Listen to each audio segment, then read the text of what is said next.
I'm Brett Clark, and if you know me, which you don't, you know a couple of things I enjoy: ghosts and booze. That's why I made it a point to quit everything I'm doing to venture out and visit some of America's most haunted pubs, bars, and distilleries. No night investigations. These are just good old-fashioned ghost stories straight from the owners and staff themselves. Maybe even told over a brew or two, 3, 4. Because this is Haunt Hops. Our first hop is a quaint Celtic-style watering hole situated in Greensboro, North Carolina. Welcome to McCool's Public House. I'm Simone. I'm Suzanne. I'm the owner. And I'm a manager, office mainly. How long has this pub been here? I started building it in 2000. We opened in 2002, April. People like the atmosphere and the fact that we have really great homemade food. We do import beers. Yeah. Irish pub. Yeah. We've been doing that from the beginning. I understand that you have some more activity beyond that. Yes, we are a haunted pub. We Definitely. have some friends that have lingered from what we think is probably around the Great Depression. We're not sure about some of them, but we're pretty sure about 3 of the ladies that remain here and have remained here. So. Now, are those the 3 ladies that we saw in those Yes. photos? Yes. Okay. Yes. Boots, Eileen, and Sarah. One of them was married to, I think, was it a Car car deal, salesman? And he held the purse string, so she just wanted extra money. That was Right. Boots. And what's been going on? The first thing that I ever experienced was like a hairbrush.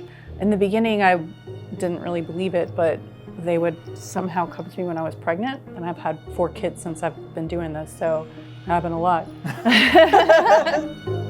In the beginning, it was like, sometimes that was how I knew that I was pregnant. It's because I'd get a touch or a pinch or something, and I'd be like, I was trying to get pregnant with my daughter, and I hadn't confirmed it, but I was in the upstairs, and it was me and Scotty, and we were standing in the up bar, and we were just talking, and all of a sudden I felt somebody pinch my ear. I was like, who just did that? And he was like, Simone, we're the only ones here. You're freaking me out.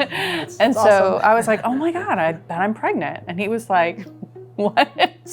I left and I Confirmed it? I got a pregnancy test on the way home when I was pregnant. There was a ghost tour that I mentioned earlier where they tell the story about my ear, and this girl was trying to get pregnant, so she came here after she went on the ghost tour. Oh, no way. And she wrote that she got stroked, so she Went home and tested. and she was pregnant. And I think that's happened a couple times on that tour where that's where they've come in, cool. like they were, checking to see if that did happen. And it's like a bloomin' onion at, out back. One night I was closing the bar, and I had already closed upstairs, and I was teaching this guy how to close, and there was nobody upstairs. We were the only 2 people left in the building, and I kept hearing like these women laughing, like when you're with your girlfriends and you're just belly laughing. And I was like, what in the world? And I kept running up the stairs.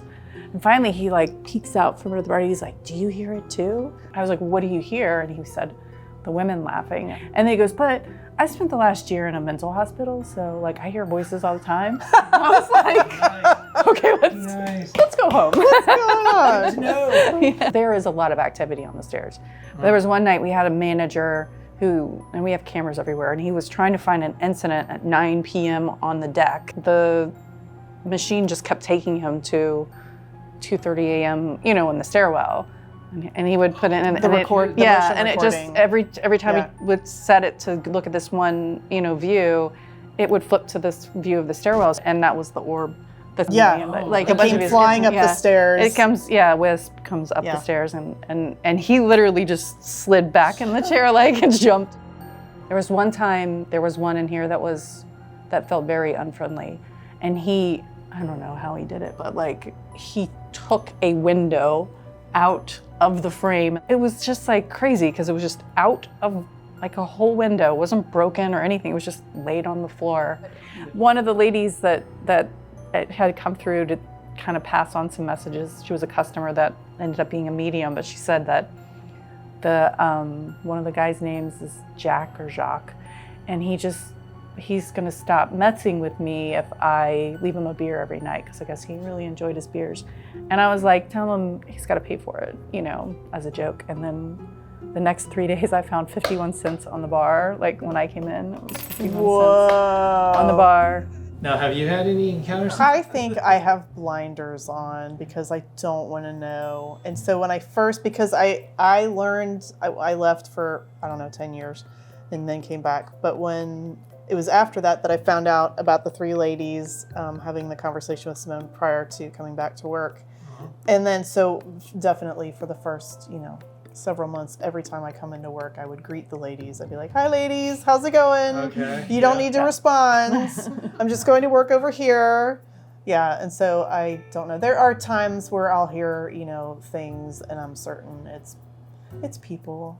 It's not ghosts. Well, there was definitely some tapping on the wall that it was like it sounded like it was right behind me in the office, and I'm like, It's time to go. "Is somebody messing with me?" That's what it's. A delivery guy was trying. It's kind of a maze upstairs, so he was trying to find the office, and he was like, "I've been chasing you around the building because I heard you laughing," and I was like, "I just got here. Like, I don't know who you were chasing, but it wasn't me." And he was like, "No," and he took me to the women's room, which is where you hear the women laughing, because I think was their hangout, because that's where they're always laughing. And he took me to the women's room, and he was like, "I heard you in here laughing with some." I was like, "I just got here," and then he was like just shaking his head. He was like, "The guy downstairs said it's haunted," but. What did this building used to be? Well, it started out, it was built in 1890. It opened in 1890. It was a grocery store. And then within short order, they had a bunch of different stores in the front on Elm Street. There was a lot of stuff that was in this building. Used to be a brothel there. But there was a hotel in this building on the second floor and the third floor, I would say from the early 1920s until the 1940s or 50s. Oh. And this guy that wanders the building, I mean, I would say he's the one that's seen the most. I've seen him many times. Is it like out of the corner of your eye? I've seen him I've been standing there and he's walked up and stood, and I'm like, "I'll be right with you." And then I'm like, where'd he go? Because he's supposed to be kind of mischievous, according to the medium. And he wants to do more, according to the medium. But the ladies keep him behaving because they're protective of me. And that's the thing, it's like, we have reason to suspect that these ladies didn't have the best, life. Right. And so if they're happy, then we're happy to have them. And those ladies are on that mural too upstairs. Yeah, I said that how your cousin had added them to the mural. And you're up there too. Yep. So what's your go-to beer here? Guinness. Yeah, You go to Ireland, that's what you get. Okay. Guinness and Smittix. Guinness yeah. and Smittix. I appreciate y'all letting me out here. No It was problem. awesome. It was great to talk to you and meet you. I know we've emailed back and forth, and I missed you a couple of times. I'm glad we're your first on the list.